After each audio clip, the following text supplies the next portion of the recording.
país, quando ele opta por ter um mercado de valores, ele, claro, vai ter que ter uma bolsa de valores, não é isso? Essa bolsa de valores, ela tem que disponibilizar o quê? Um recinto, onde, nesse recinto, se entreponham as forças de compra e venda, tá certo? Então, a única maneira que você tem de fazer com que o preço seja um preço real, seja você deixar as forças se degladiarem entre si. A partir do momento que você permite que alguém alugue uma quantidade exorbitante de ações e venda, esse mercado ele não tem estrutura para suportar isso.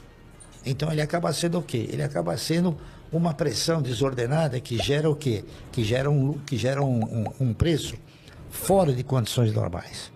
Tá certo? Então a condição dos preços de todas as ações que são locadas, elas são irreais. Entendeu? Então, isso é uma coisa que a gente analisa. Então eu digo o seguinte: a locação de ações, ela acaba se convertendo num estelionato. Por quê? Porque se você aluga uma casa, você não pode vender. Porque se você vender, você está praticando um estelionato. Se você aluga um veículo, você também não pode vender, senão você estará praticando um estelionato. Da mesma maneira que se você alugar um equipamento industrial ou um equipamento agrícola, você também não pode vender. Se você vender, você está praticando um estelionato. Então, por que você pode vender uma ação? Porque isso gera benefícios para o monopólio chamado Bolsa de Valores, B3. Gera esse benefício, entendeu? E eles não querem perder esse benefício. Então, eu costumo dizer o seguinte, que a CVM, ela continua de costas para o mercado, tá entendendo? Sonolenta, ela não vê. O CAD, que deveria ver isso, também não vê. O CAD, que é o Conselho Administrativo de Defesa Econômica, não defende coisa nenhuma, tá entendendo? Então, você vai concluindo coisas que você acaba falando. Por exemplo, quem manda na CVM é a Bolsa. A CVM tem um dono, é a Bolsa. O CAD tem outro dono, é a Bolsa. Tá entendendo? Por quê? Porque o único que ganha com isso é a Bolsa. É isso aí. Barsi, em relação à Itaúsa, recentemente saiu uma notícia que o senhor vendeu uma boa parte, né? Ou vendeu a sua posição em Itaúsa. Teve um motivo especial? Porque os iniciantes, eles gostam bastante da Itaúsa. Mas eu também gosto. Só que tem uma coisa. Eu costumo, e é uma coisa interessante, eu não fico todo dia, recebi esse dividendo, recebi aquele. Quando chega no final do exercício, aí que você tem um impacto, né? Aí você pega tudo aquilo que você recebeu de dividendo e fala, pô, eu ganhei tudo isso. Tá entendendo? Então você tem aquelas que estão na primazia e aquelas que estão na rabeira, né? Lamentavelmente a Itaúsa está na rabeira. Por quê? Porque a Itaúsa, ela foi ao longo do tempo, igual que o Bradesco, ela foi ampliando a sua base acionária e ela ficou com uma base acionária acima, talvez, daquilo que se recomendaria para ela gerar um bom dividendo. Então, na hora que ela distribui um dividendo, o rateio é sobre muitas ações. Então, dá zero nada. Está entendendo? Então, o meu foco é o dividendo.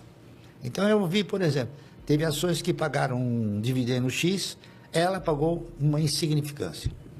Fugiu da sua metodologia, né? Então, cai fora, tá entendendo? Aqui não há amores, há resultado, tá entendendo? A Itaúsa é uma boa empresa, não há dúvida nenhuma.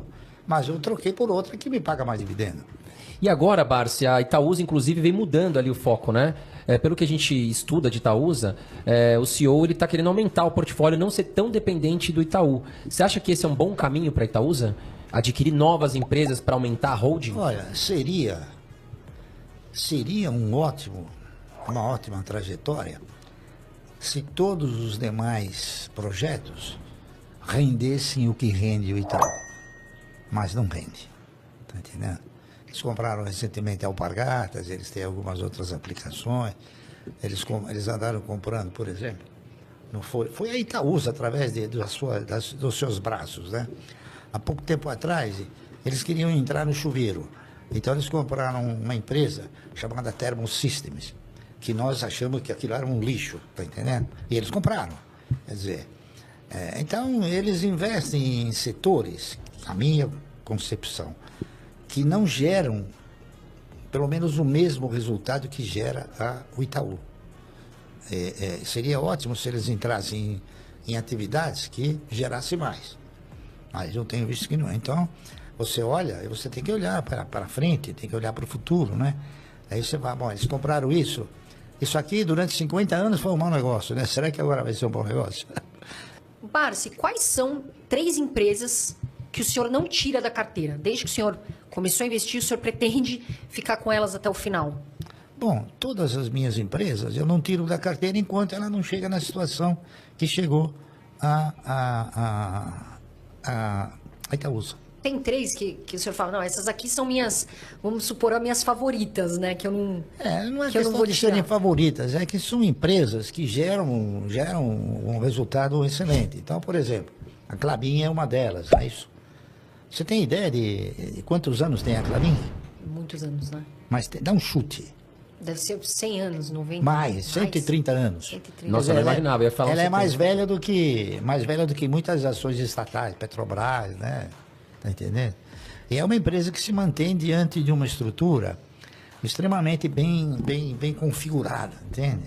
Ainda é uma empresa familiar, mas é uma empresa familiar que evoluiu na concepção de administração, ou seja, transfere a administração não para os elementos da família, sim para terceiros que são competentes. E é uma empresa que ela remunera de uma forma sistemática, não é isso? Ela paga dividendos sistematicamente. Então é um negócio que é muito saboroso, eu diria. E outras 2, Barsi? Bom, eu diria também o Banco do Brasil, porque o Banco do Brasil ele é a única empresa estatal que tem um bom dono, que se chama Previ, tá entendendo? Porque ela também é uma empresa controlada pelo governo, né? O governo mas ela tem a Previ. E a Previ não são os políticos, são os ex-funcionários, entendeu? Então há uma preservação muito mais eficiente no caso do Banco do Brasil. E uma terceira empresa também, eu diria a Unipar, da qual eu faço parte como membro do conselho, né? Que são atividades que são importantíssimas numa economia, tá entendendo? Então, essas 3 aí eu digo que são importantes, mas eu tenho outras também que são importantes, né?